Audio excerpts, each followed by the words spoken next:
seconds. Hi, everyone. Welcome. I'm Adrian Burnett. I'm the chair of SAMAG. It's great to have you with us tonight. I am joined by the amazing Kate Fielding and Wesley Enoch. Welcome, Kate. Welcome, Wesley. Tonight, of course, we're in conversation with Wesley and Kate. And yeah, on behalf of the SAMAG committee, it's my absolute pleasure to welcome you to our last event for 2021. Of course, I take this opportunity to acknowledge country, particularly elders of the Eora Nation, Gadigal country where I live and work, and I extend that respect and acknowledgement to all of you and to the lands where you are joining us from, and to our First Nations colleagues, and to you, of course, Wesley. Thank you for being with us. It's been quite a year, hasn't it? Quite a year is an understatement. I think we've all gone through the highs and lows of the year, but for SAMAG, it's been really great. It has been fantastic to have loyal supporters with us all year. I thought I'd just give a really quick rundown of the things that we've done.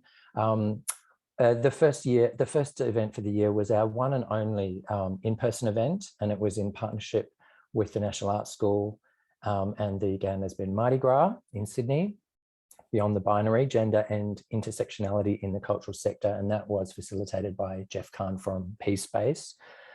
We then moved to SAMAG Mentor Speed Dating, and that was online. Conserving the Arts and the Environment, Heal Country, celebrating First Nations leadership in the cultural sector during NAIDOC Week, which was an amazing event. Digital literacy and new digital possibilities. Then we partnered with Arts Access for innovating art through disability. Then it was road mapping, reopening the arts, and that was last month even. And now here we are in conversation with Kate Fielding and Wesley Enoch. So it has been a fantastic year, and we're looking forward to 2022 when hopefully we can meet in person again. So my role tonight is just to introduce our fabulous speakers, and then I'll pass over to Wesley and Kate. But firstly, a little bit about Kate. Kate is the CEO of A New Approach, and she has been in that role since its inception in 2018. It brings together an alliance of like-minded people across the country in governance, advisory and staffing roles to create a foundation on which A New Approach can grow and thrive. It's been credited with contributing to a distinct shift in the conversation and knowledge about arts and culture in Australia. And prior to her role with ANA, Kate was the chair of Goldfields Esperance Development Commission in Kalgoorlie, a member of the board of the Australia Council for the Arts. She's also been the chair of Regional Arts Australia and of Country Arts WA, and she was named a 40 under 40 WA business leader in 2017. Welcome, Kate. Pretty impressive bio. And now just Wesley. Wesley from Stradbroke Island, Minjerribah in Queensland. He's a proud Nunukal Nungi man. He's a writer and director for the stage, and he joined the Sydney Festival as the artistic director in 2015, a role that he had for 5 years, I believe. He was a creative consultant and segment director and Indigenous advisor for the opening and closing ceremonies of the Gold Coast Commonwealth Games in 2018. He's been the artistic director of Queensland Theatre Company from 2010 to 15, associate artistic director of Belvoir from 2007 to 2010, the Australia Council artistic director for the Australian delegation at the 2008 Festival of Pacific Arts, director of opening ceremony My Skin, My Life for the Commonwealth Games in Melbourne, artistic director of Obituary 2003 and 6, and resident director at the Sydney Theatre Company from 2000 to 2001, and many other things, many other hats. Welcome, Wes. I'm running out of breath and I'm starting to stumble over my words. But tonight we're in conversation with Kate and Wesley. It is an absolute pleasure to have you with us. And Kate, I'm going to hand it over to you to just to say a little bit about the topic for tonight, and then for you and Wes to have a conversation. Excellent. Thank you so much, Adrian. I'm joining you today from Ngunnawal country, and As has been the case for many months now, there is a lot of pollen, so you can hear my voice is slightly croaky. My apologies tonight. It's really wonderful to be here with you all and to be talking tonight about some of our latest research, but also to talk about what we can be doing in the lead up to the upcoming federal election, and to, of course, talk about what the next few years might look like in that COVID recovery context. So I'm so thrilled to be here, and thank you so much for having me. I'm going to hand across to Wesley. Well, I'm here as the kind of the side act in many ways. I'm here to help you, Kate, and talk about some of this stuff. I mean, I'm really keen. I'm here on Ngunnawal country as well. We're both in Canberra at the moment. I left Queensland, crossed the border, and can't go back until the 17th of December. So I'm kind of floating around. But I mean, the idea of a new approach, I mean, where did it come from? What was it about? Why did it need to come into being? Great question. So it came about fairly uniquely as an initiative of a group of philanthropic organisations. And those three initial philanthropic organisations basically went, arts and cultural policy is kind of jammed in this country. The conversation is not moving forward. Let's see if we can do some form of change in this space. And they did something fairly unusual in that they, A, decided to work together and do a collaboration, and B, decided to invest in an initiative that was really about trying to create an uncaptured voice. So one of the things that is important to understand about a new approach is that we're a think tank. And that means that we don't represent or speak for government. We don't represent or speak for the sector. We speak for the value of arts and culture in the lives of people right across this country. And what that has meant is we can work in a very particular way. We can work in a non-partisan way. So we can talk across party lines, we can talk across levels of government. And a big focus of our work is research and evidence and analysis, but with a really, how do I put it, with an action focus from that. So we don't do research for research's sake. We go, okay, what can we do to try and shift this forward? So that's really what our focus is. We talk about making arts and culture evident. And while that's both what's the evidence base for the impact of arts and culture, it's also about making it visible, which means often talking, I would say, to talking to different stakeholders, talking to the folks who may not yet be on board with the idea that arts and culture has a very key role in the lives of people right across this country. I must admit that sometimes I personally, in my career, have looked to the funding bodies to be this kind of shining light of policy, to be the advocates. But let's say in the last 10, maybe 20 years, funding bodies have been very much, hand in glove with government. And so sometimes when we disagree with government about which way it could go or why it needs to go this way, that we have needed this idea of an external voice, if you like, that is looking at creating a new body of ideas. What have been some of the fundamental questions that a new approach has been looking at? So one of the most basic questions that we've looked at is a question of funding. When I came into the role, I went, surely it's pretty clear whether funding is going up or down. Surprise, surprise, it was not. And there were lots of very vehemently held views about what was happening, and they were often quite different and is in opposition to each other. So one of the fundamental pieces of work that we did was actually look at the trends over the last over a decade to go, what is happening with arts and cultural funding? What's happening across the three levels of government? What's changing? What's remaining the same? And out of that, I would say one of the key things that we found is actually arts and cultural funding is going up, but not at the same rate as our population. So on a per capita basis, on serving a much larger population and a more complex population, we're falling behind. We also did some international comparisons. So really that kind of, let's try and work out what some of the basic facts are so we can have a fact-based discussion about what's changing.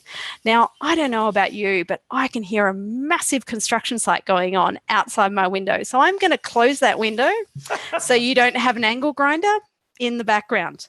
Ask your next question while I slip out a screen. I love that Canberra is building. Okay, that's always a good thing to know. We can't actually hear it that much, Kate, so don't worry too much.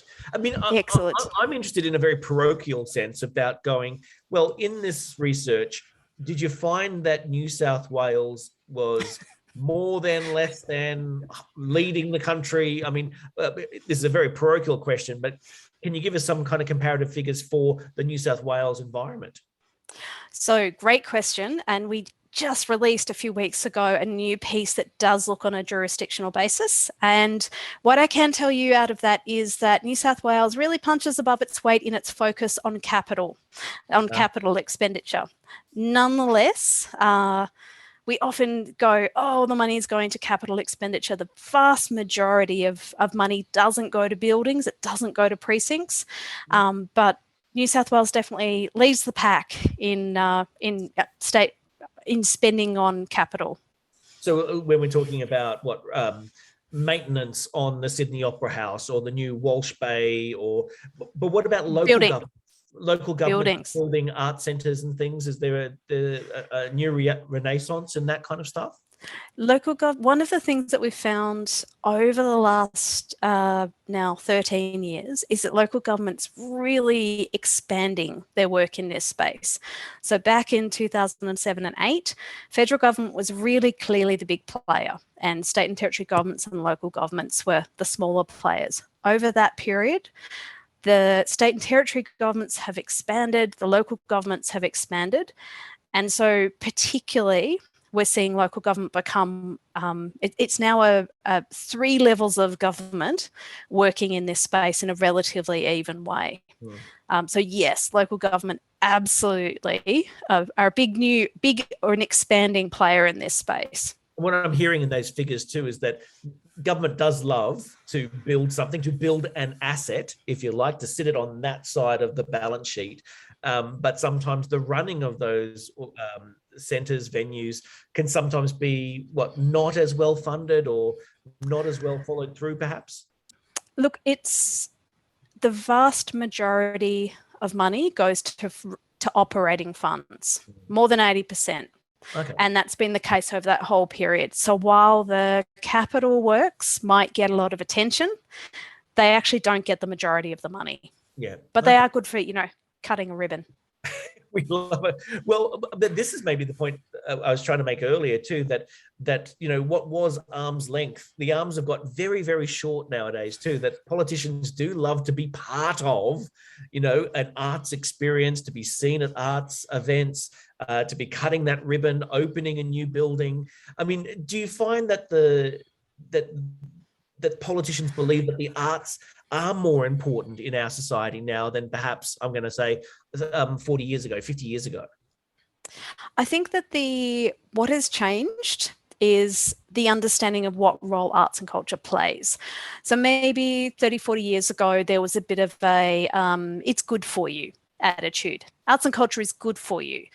We're in a kind of, have a it's a special thing that you do that's good for you. Whereas now I think there's a much more nuanced understanding of the really diverse roles that arts and culture plays in our lives. So, we still know that it's wonderful and it creates joy and inspiration and challenge and all of those things. But I think politicians now also understand that it helps with social cohesion, that it helps us navigate complex national identity questions. They understand that it's great for our health. They understand that it's part of a kind of the skills that we need in a 21st education. It's part of how we connect with and project ourselves out into the world. So whereas 30, 40 years ago, there was, I guess, a fairly narrow view of what arts and culture does and can do, now there's more broadly a broad understanding. And in my experience, I'm yet to find a politician who, if you talk to them about what's happening in their electorate, in arts and culture, who can't, describe something that's really cool where they are and in amongst the communities that they represent. I'm not sure that would have been the case 30 or 40 years ago, but that's a guess. Yes. I think too that if we look at this kind of development of arts and culture in Australia, that there was a very, as you say, a civilizing effect, that people were being civilized through the arts. And now there's a lot more sense of community building is what I'm hearing you say as well. Jumping around a bit now, we said about 50 years ago when we're saying things have shifted and the politicians have shifted. Is there a world now that there are new audiences? I know you've done some research into this, the idea of the next generation. What are they looking for? What do they need in terms of the arts? Yeah, so we've been released some work a couple of months ago called Next Generation of Voters, Young Middle Australians Talk Arts, Culture and Creativity. So I'm going to talk a little bit about who we spoke to, and then we'll talk about what they said. So these are, we've termed them young middle Australians. They are 18 to 29-year-olds from low and middle income backgrounds who are living in regional, remote or outer suburban locations. And they're living in predominantly marginal federal seats, federal electorates. So these are not people who work in arts and culture.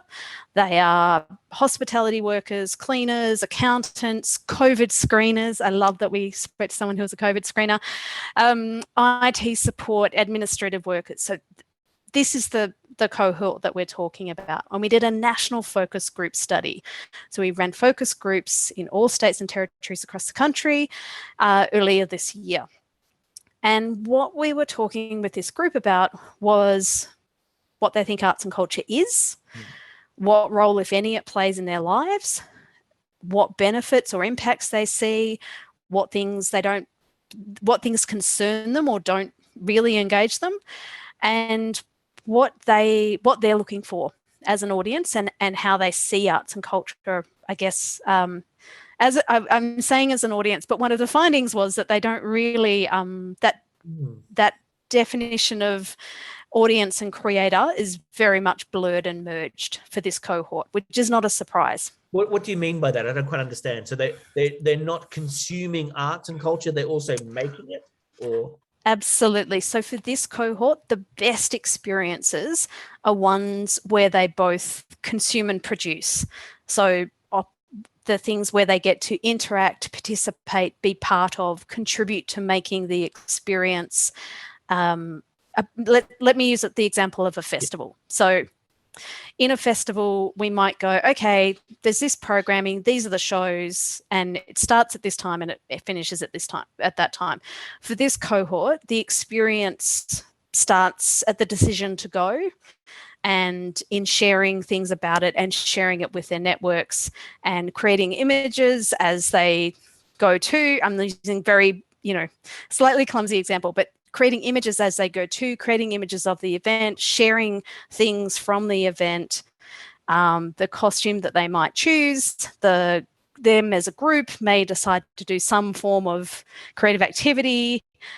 It's a clumsy example, but for this cohort, all of those things are part of the experience, not just the programmed bit, if that makes sense. This idea that they're not just passive receivers, they want to be part of a much bigger kind of discourse and conversation around the work. I mean, in many ways, let's call them an older audience, an audience my age, there would be a sense that you would watch the show, you would take it in, you'd be very respectful, you would just take it all in, and maybe the conversation would happen between two or three of you over coffee,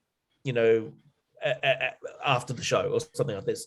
This is something where there's a lot more a kind of very robust engagement by the sounds of it as well, using social media and things to create another ring of activity around the work. It's interesting.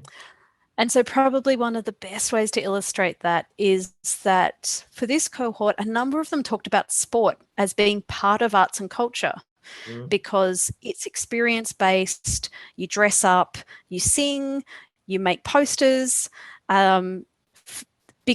That is a part of arts and culture because it's that experience focused priority, I guess, for this group. For many of us, that would be heresy, that art is sport and sport is art. But I take the point, though, that this idea of engagement, this idea of kind of, how can artists be your champion? How can you come and, barrack for your artists is maybe the thing that we're really looking for along the way as well, that we have to maybe throw off the shackles of the kind of passivity of audiences and thinking of ourselves as excellent, kind of the ivory tower kind of cliche, and actually look at how we kind of engage more and more, which I think, to be honest, most artists want to be engaged with audiences. And we used to call them fan clubs, didn't we? This idea that you would follow someone's career and follow how that would all work. Now, why did you choose this particular cohort as something to research? So there's some excellent existing data sets that are population representative. So obviously the Australian Bureau of Statistics does some great work on cultural participation, attendance at cultural venues that are representative of the full population. Or likewise, or similarly, the Australia Council does some representative samples of the full population. We decided to look at this very specific cohort because, and I'm going to be a little cheeky here, because no one else in the space can. By which I mean, it's a fairly political thing to look at they're swinging voters. And I didn't mention that, did I? They are swinging marginal seats. You did say marginal. I did get the marginal seats. They are swinging or undecided voters, because it's the 18 to 29-year-olds. Some of them haven't had a chance to vote yet. Sure. And we wanted to look really specifically and I guess tackle head on the idea that arts and culture isn't a contested issue within a political space, or that arts and culture is associated with one side of politics or the other. And so by looking at those undecided voters and asking what this means in their lives, it's stepping into that space, which is fairly difficult for any other player in the arts and cultural space to do. In terms of talking to that younger cohort, and very specifically the outer suburban, regional and remote cohort, the young focus is around going, okay, COVID has upturned many things and there's an opportunity for change. Let's do a thinking about the future, thinking about future producers and consumers, thinking about what future audiences might be excited about by, and using that to help us shape those policy settings going forward. So very specific context for why we were really interested in talking to this cohort.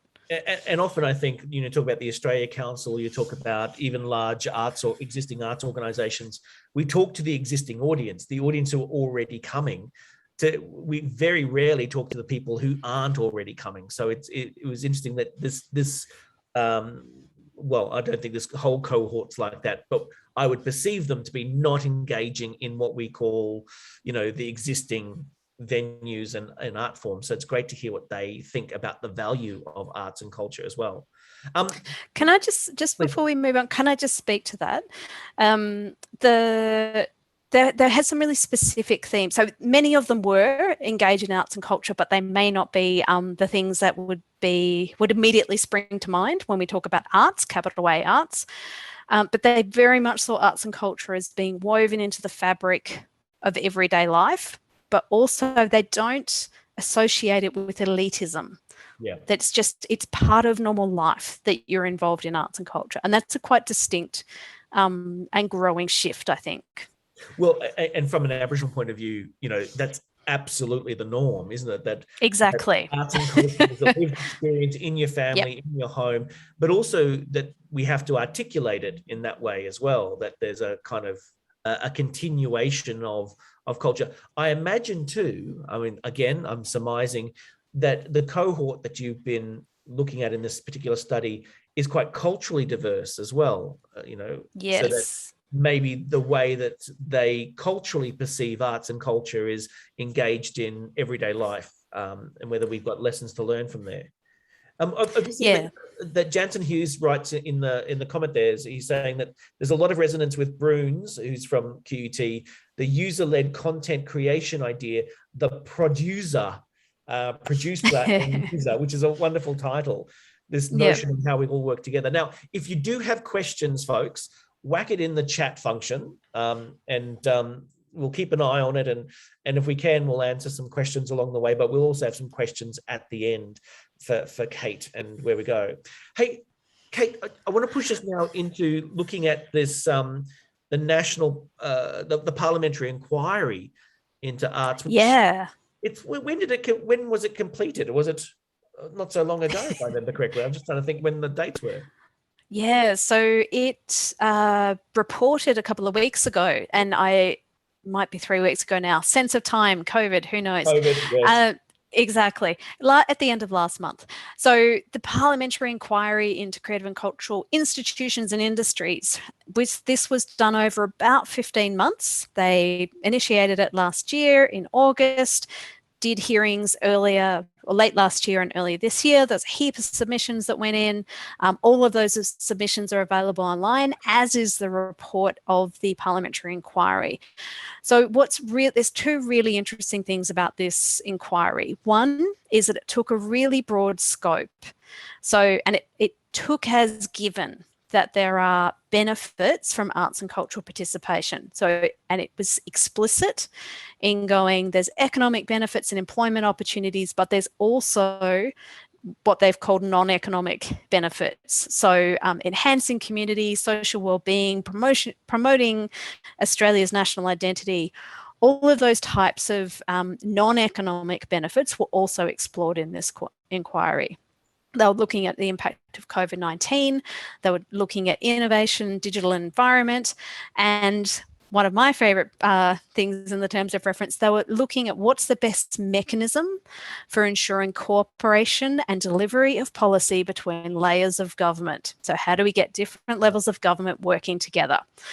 So I think in the way that those terms are done, it's really interesting. You can see I would say a much more nuanced understanding of arts and culture and the different and broad roles that it plays in our lives than perhaps we would have even seen 10, 20 years ago.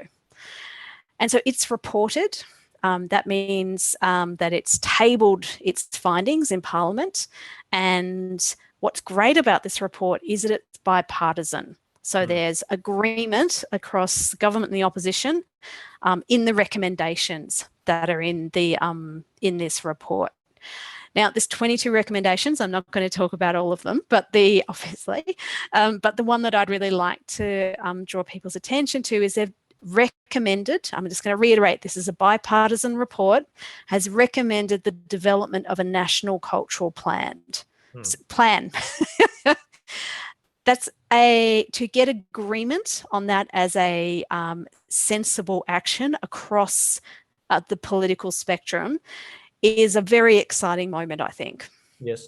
And so we're talking about non-partisan kind of cultural plan then. We're talking about multiple tiers of government. Are we talking also about commercial and for-profit models as well? So that how they can all work together?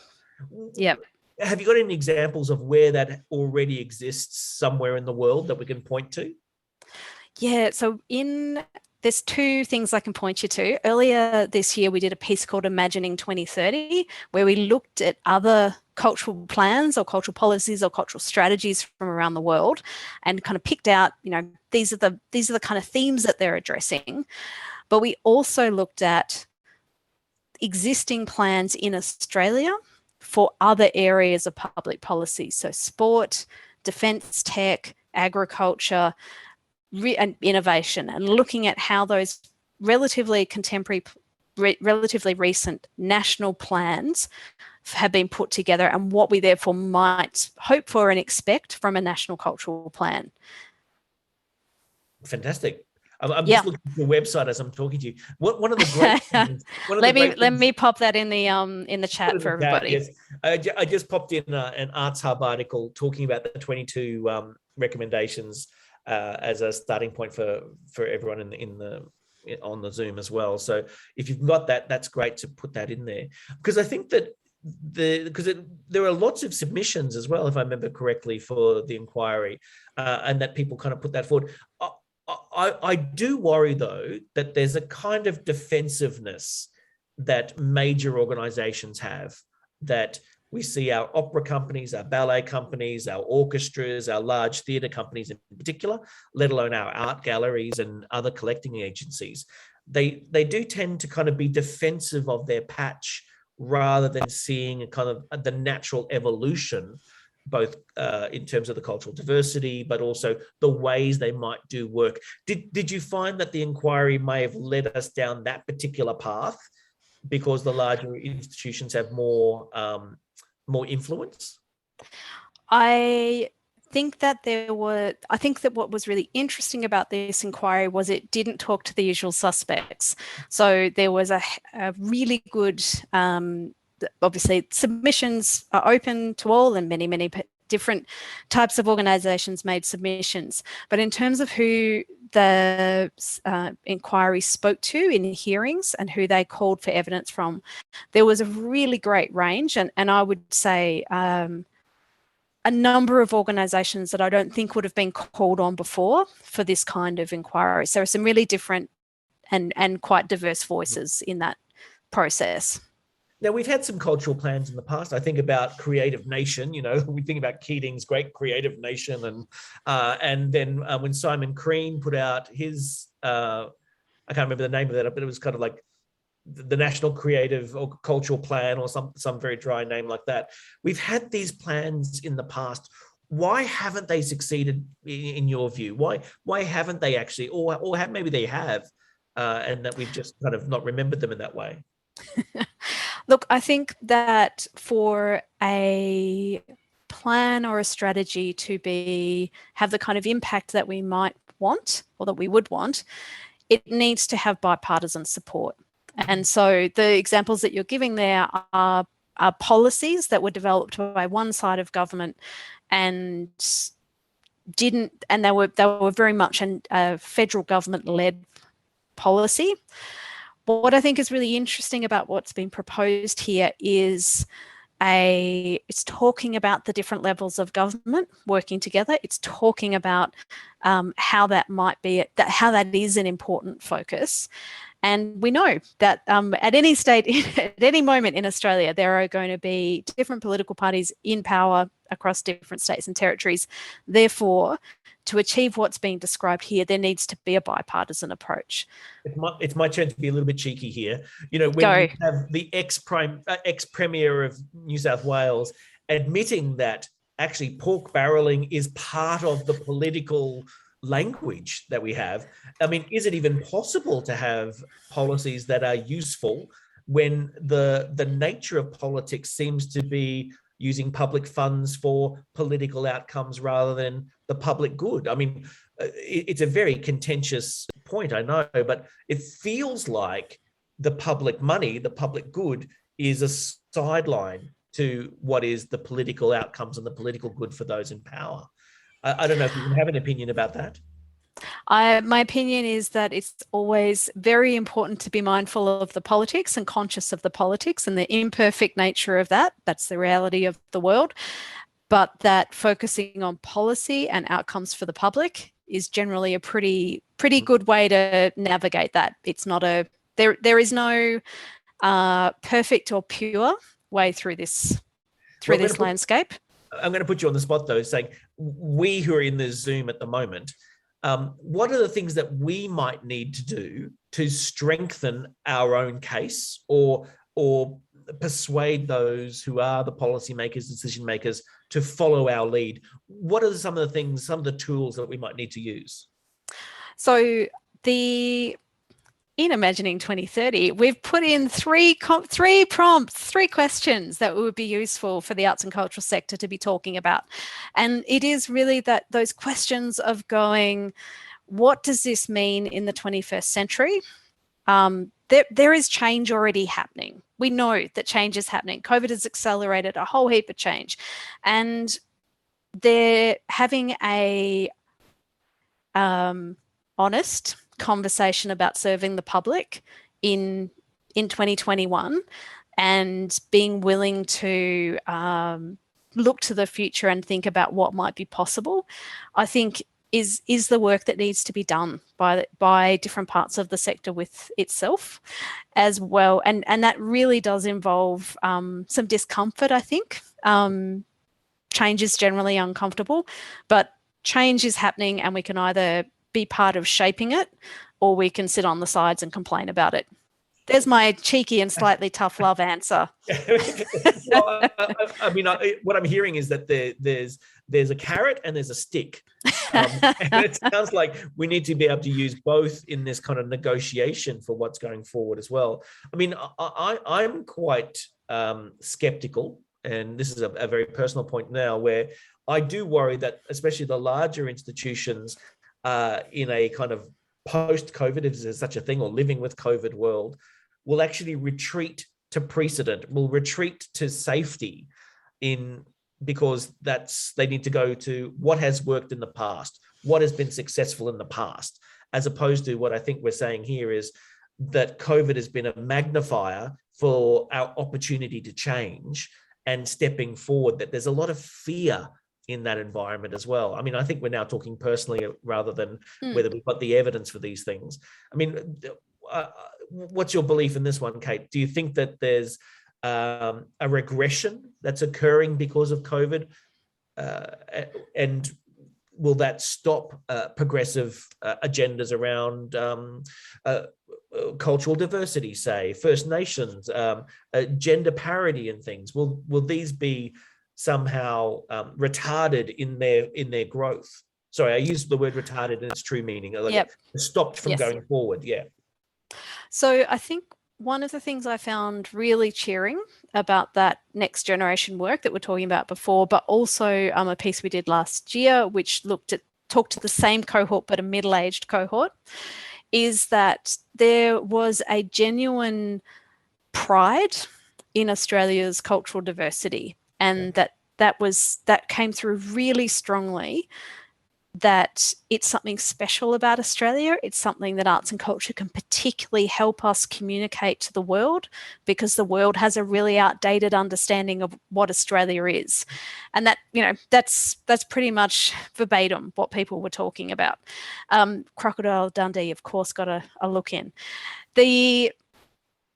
So I think that idea that we should have a arts and cultural landscape and an arts and cultural life that is celebrating and reflective of Australia as we are now as a population was really, really clear and strong. And that's been one of the things that has been most pleasing talking with politicians about this work. There's a certain relief, I've got to say, from many politicians of, oh, great, the people are there. We're there too. We can be a bit bolder in embracing this story about Australia. So that's I guess a context. In terms of the it is risk at risk. I said this before to Wesley, everybody, and he went, "What? What are you talking about?" So I'm hearing a lot of, I guess, concern that that risk-taking or riskier work is going to be at risk, that people won't be taking risks as much. What I see across the country is that there's been a really varied experience of the last 2 years. And so in places that have been less directly affected, so have had less lockdowns, there's been an explosion of risk, innovation, new initiatives, excitement, unshackling. And I think that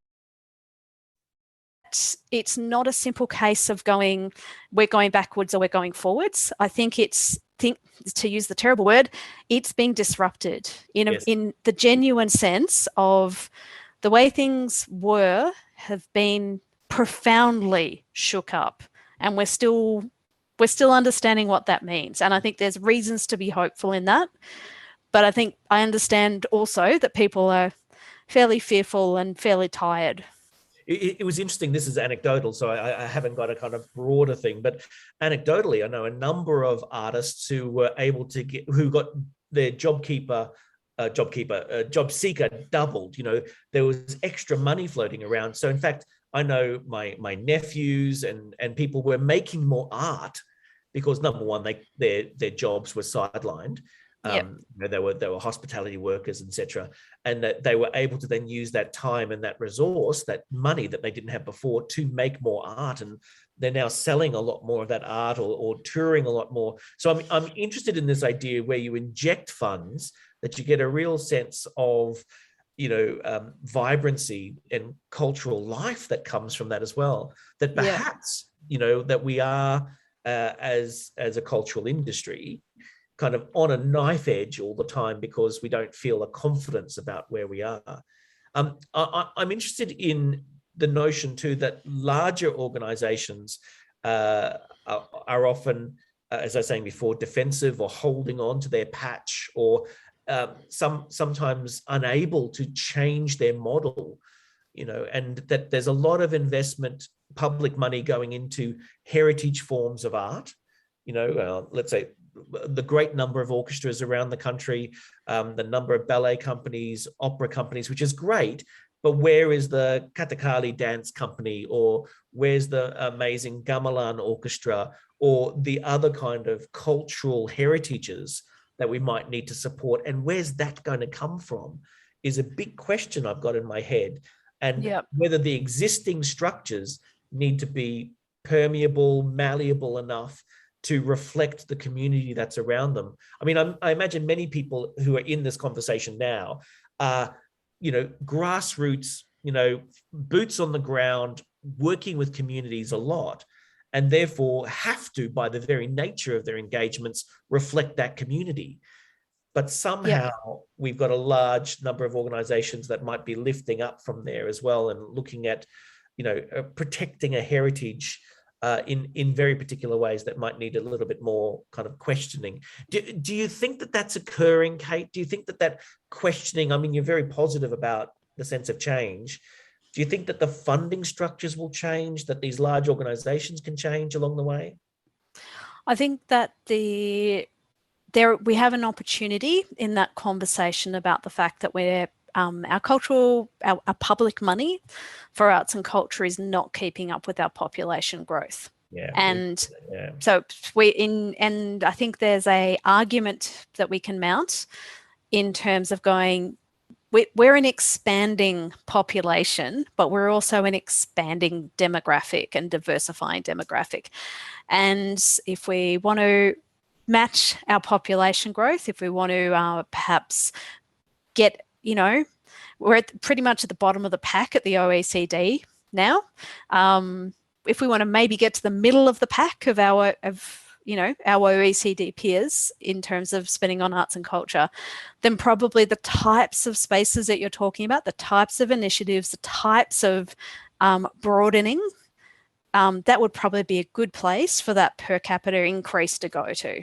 Well, I must admit, I've noticed too that governments, especially state governments, are injecting more money into the arts, but in a kind of tourism-led work, or how do you get the big commercial work to come to your town? Or so there's a lot of subsidy going into large-scale commercial activities.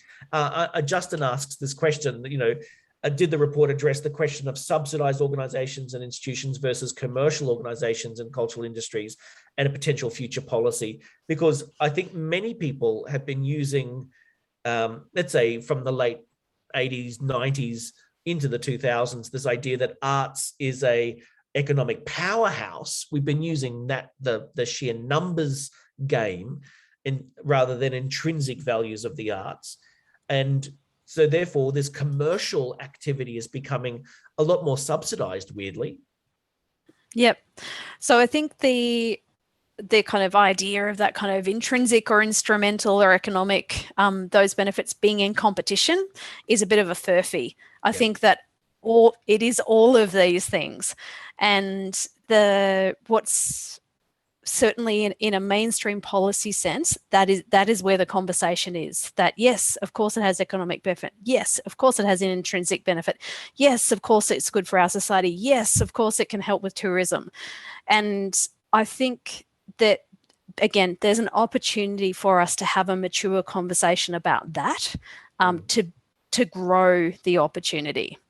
The question there about subsidised and commercial, there's a whole heap of different mechanisms that can be used to support or incentivise or all of those different things. I think that there's definitely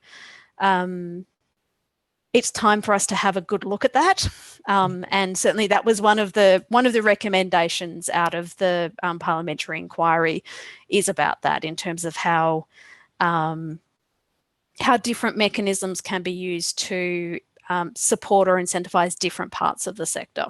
Yeah, or different types of activities. Yeah, just unpack that a little bit in terms of, so they're saying that theatre rental strategies for large-scale overseas commercial work, say, or direct subsidy for producing work in subsidised companies, etc.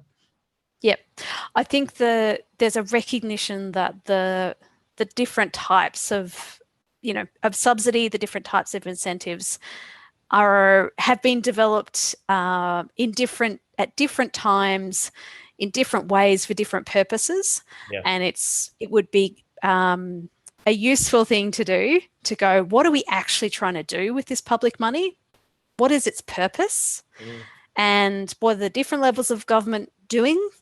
And let's approach this in a slightly more strategic way. Yeah, and that the ecosystem of the arts, Robert says this, that everything's playing in its role. But I mean, I've been contentiously said at some points, going, well, why doesn't the Sydney Theatre Company become a commercial theatre company? It's got a large audience.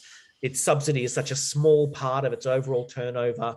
What could that do? Is it stopping a commercial straight theatre from existing because of the subsidy level there, and it could go on and do something else and would change its model accordingly? That's heresy in my world. So, I want to repeat that.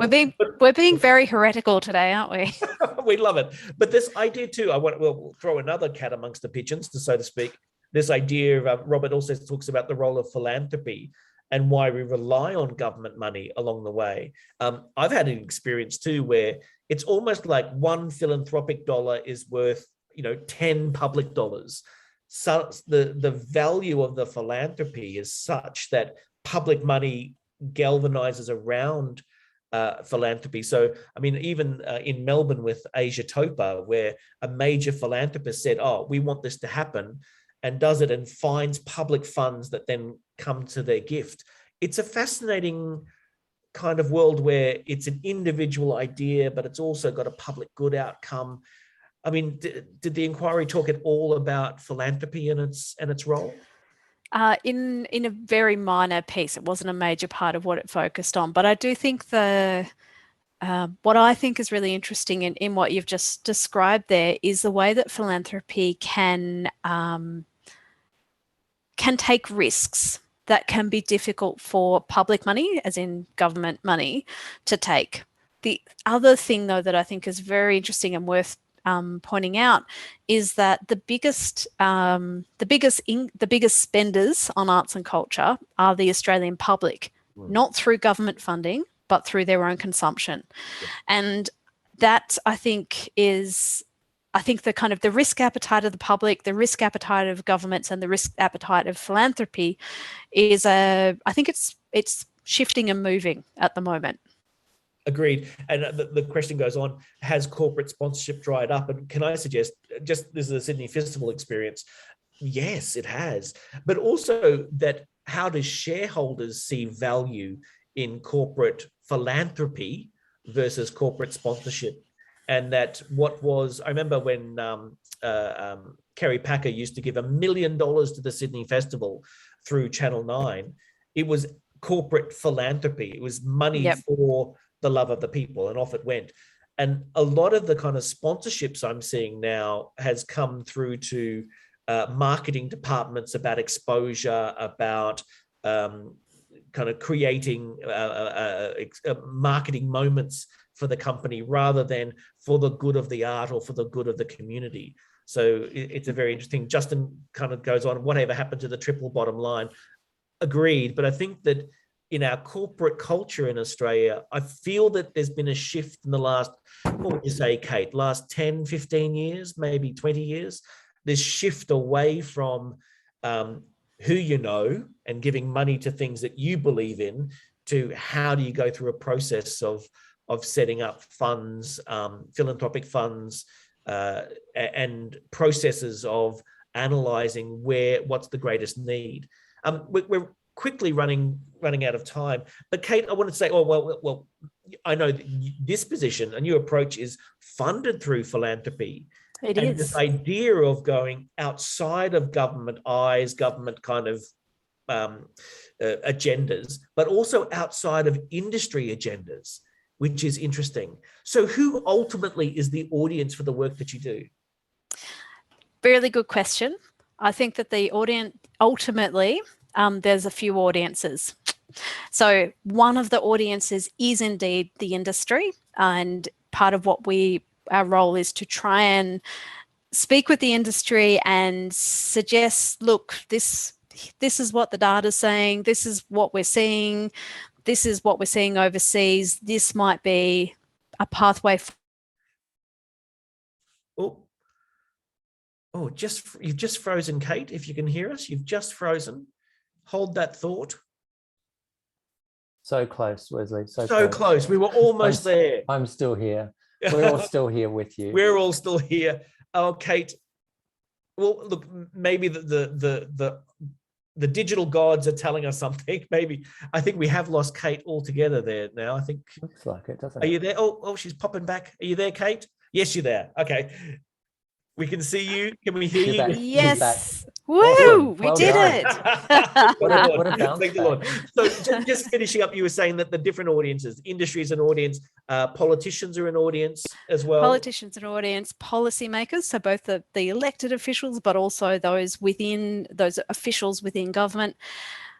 But also part of our work is with the Australian public and trying to reflect back to the Australian public an understanding of us as a cultural nation. We have some of the highest arts and cultural participation in the world, which is not a thing that Australians see about themselves.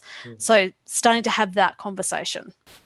I love that figure that says more Australians go to an art gallery than go to football matches. Yep. This wonderful thing that we have a perception of ourselves which is different to the reality. And that it may be what I'm hearing you say too, Kate, is that it's a kind of little guilty pleasure we have as artists, as Australians, where we go, we love to read a book, we love to listen to music, we love the idea of watching an Australian film or going to the theatre or going to the ballet. We love all these things, but we don't like to acknowledge it publicly. We don't like others to know that we like the arts. And if we only had the confidence to get out there and say, no, we are arts lovers as a country. And I know I was talking to one particular philanthropist who said, maybe we are our own worst enemies, because we call ourselves the arts, like it's a kind of an elite activity, when in fact we should just call ourselves arts, in the way that our colleagues don't say the sports, they just say sports. And so maybe there's something in that as well. And Phyllis, wrapping up, do you have anything, last words there, Kate, that you want to say to the panel, to the group? Yeah, my last words are, I'd even go one further and say arts and culture. If you just talk about arts, still has the elitism. Arts and culture, suddenly everyone goes, yep, that's for me.